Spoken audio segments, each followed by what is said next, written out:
ओम शांति। ज्ञानी आत्मा वही है जो अपने चित्त को शांत रखे, जो अपने मन को नेगेटिव से पॉजिटिव करके जल्दी ही प्रसन्न कर ले। ज्ञानी आत्मा वो नहीं जो किसी नेगेटिविटी के बहाव में, व्यर्थ संकल्पों के बहाव में तेजी से बहती चली जाए। बातें तो आती हैं और चली जाती हैं। परिवारों में भी अनेक चीजें मनुष्य के साथ होती हैं।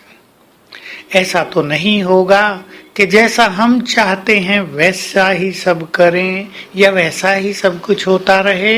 ऐसा तो ड्रामा का विधान ही नहीं है।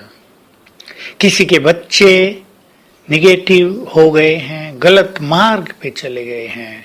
किसी के बच्चे माँ बाप से गलत व्यवहार कर रहे हैं, जरा भी सुनते नहीं तो माँ बाप बहुत परेशान रहते हैं। तो हमें एक बात, सत्य बात जान लेनी चाहिए। अगर हम परेशान रहते हैं तो हमारे बोल में प्रभाव नहीं रहता है, तब हमारी कोई नहीं सुनता है। और जब कोई नहीं सुनता तो मनुष्य और इरिटेट होता है और उसकी स्थिति बिगड़ती जाती है। इसलिए कुछ समय के लिए अपने मन को शांत करें, साक्षी भाव अपना लें। सब आत्माओं का अपना अपना पार्ट है। ठीक है, वो आपके बच्चे हैं, आपके प्रियजन हैं, उन्हें अच्छा होना ही चाहिए। उन्हें बिगड़ता देख, उनका पतन देख किसी को भी प्रिय नहीं लगेगा। लेकिन आप इस तरह कुछ नहीं कर पाएंगे।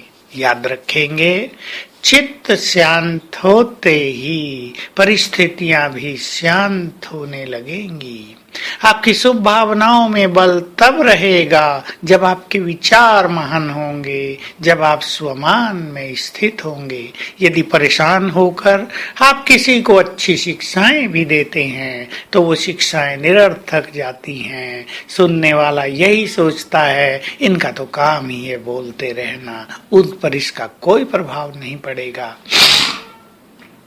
इसलिए स्वमान को बढ़ाते चलें। विशेष स्वमान, मैं विश्व कल्याणकारी हूँ।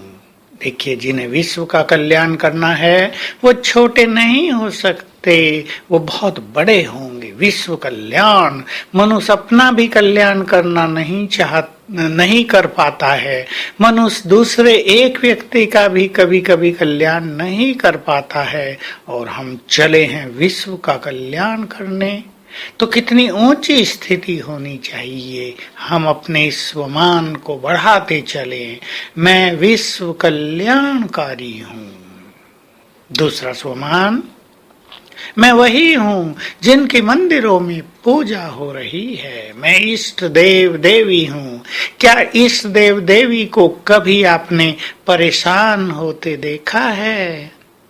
इष्ट देव देवी हूँ जिनके सामने आते ही, जिनके मंदिरों के कपाट खुलते ही लोगों में प्रसन्नता की लहर छा जाती है, जिनके दर्शन करने से लोगों के चित्त शांत और पवित्र हो जाते हैं। वो देवी मैं हूँ।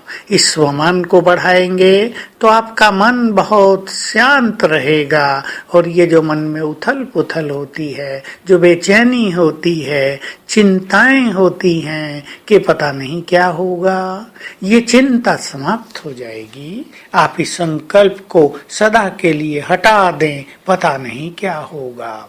ज्ञानी आत्माओं का ये संकल्प नहीं होना चाहिए। होगा वही जो विधि में, ड्रामा में रचित है, पहले से नूंद है, जिसे लोग कहते हैं जो लिखा हुआ है।